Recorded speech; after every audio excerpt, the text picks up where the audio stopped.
Road accidents involving two professional cyclists, Olympic champion Bradley Wiggins and Team GB's cycling head coach Shane Sutton, have reopened a discussion about how safe bike users feel. This morning, Shane Sutton, we are told, is in a stable condition in hospital and Bradley is recovering at home.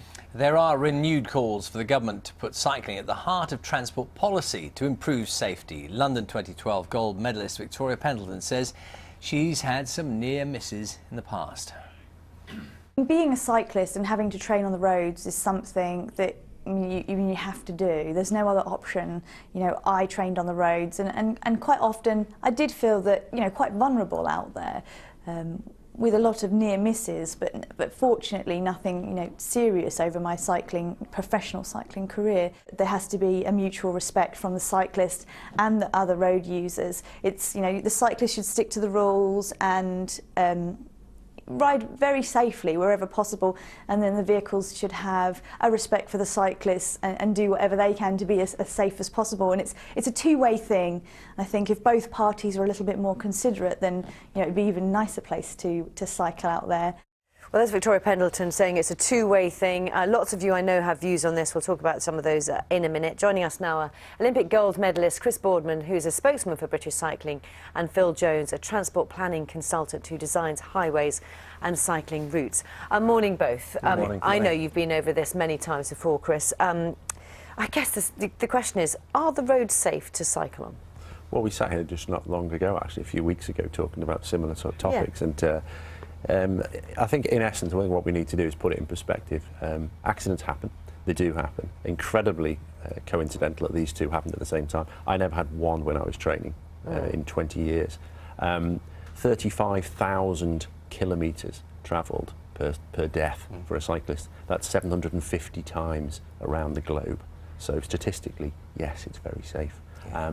But the perception is it's not a pleasant thing to do. It looks scary going out there with cars, and in that area a lot can be done. Yeah, so Phil, talk us through some of this, because when it boils down to it, if you're a cyclist on the road, you know what it's like, and sometimes roads are narrow. We don't have a system that, if you like, lends itself to having separate space. That's right. Know, is there enough? We're seeing one of these. This is a camera on a helmet that we used in a previous report on Breakfast.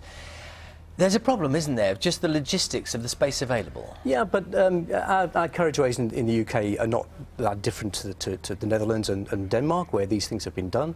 So we can fit these things in many, many situations. And where we can't, the key is to reduce traffic speed. I mean, the big problem with cycle safety is the differential in speed between cars and cyclists. So if you can reduce the speed and the volume of traffic, if you can't fit in the cycle facility, then that's the kind of thing you can do. So you really can make a difference. Well, it occurs to me, I was looking at that road we were looking at there, and what is there to give in the space available? You know, is it the pavement? You start eating into the pavement to get the extra space? Where is the space? You say it is possible to do that. Well, it could be either, couldn't it? Sometimes in London, for example, recently, there's been some schemes where the pavement's been widened significantly, and some would argue they've actually been over-widened. There is still space there to be made available. And yes, maybe sometimes there are tough choices to take a little bit of space away from motor traffic. We're finding that traffic in the UK is not actually growing anymore, but it's beginning to decline in some places.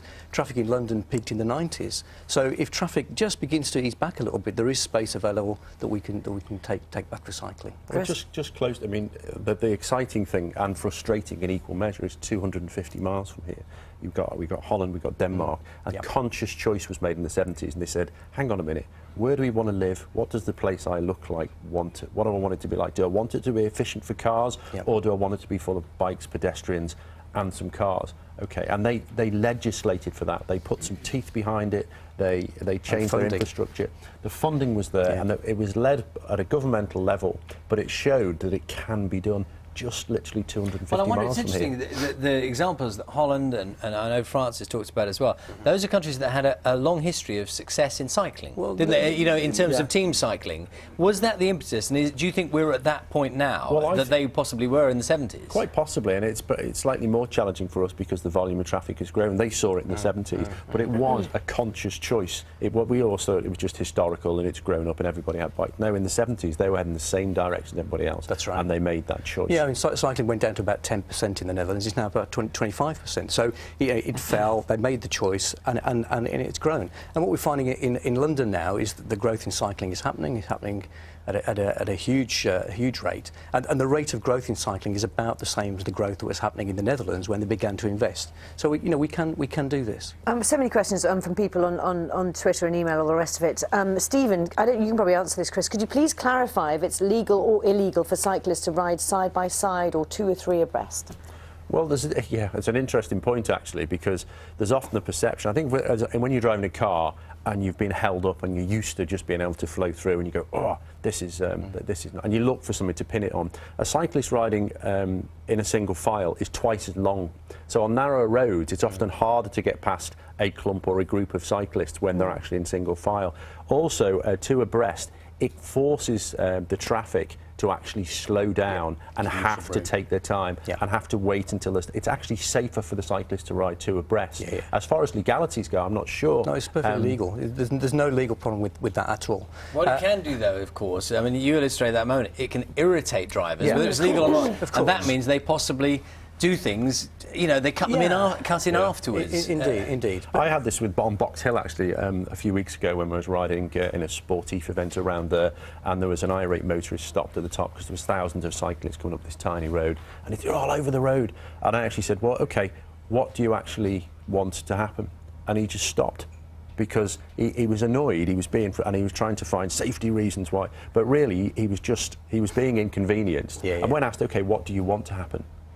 And he didn't really know what to say then. It stalled. So it starts with the frustration of being held up, and then you look for a logical reason to pin it on. And it's worth pointing out, it's dangerous to make it a polarised debate, isn't it? Absolutely. Because that's what it very much is, isn't it? Yeah, 97% of British cycling members own cars as well. We're the same people. So they are travelling paying insurance, which is another That's question. right. We're not cyclists or drivers. It's what the mode of choice that we take. We have to leave it there for now. Thank you both very much. I'm sure we'll see you again.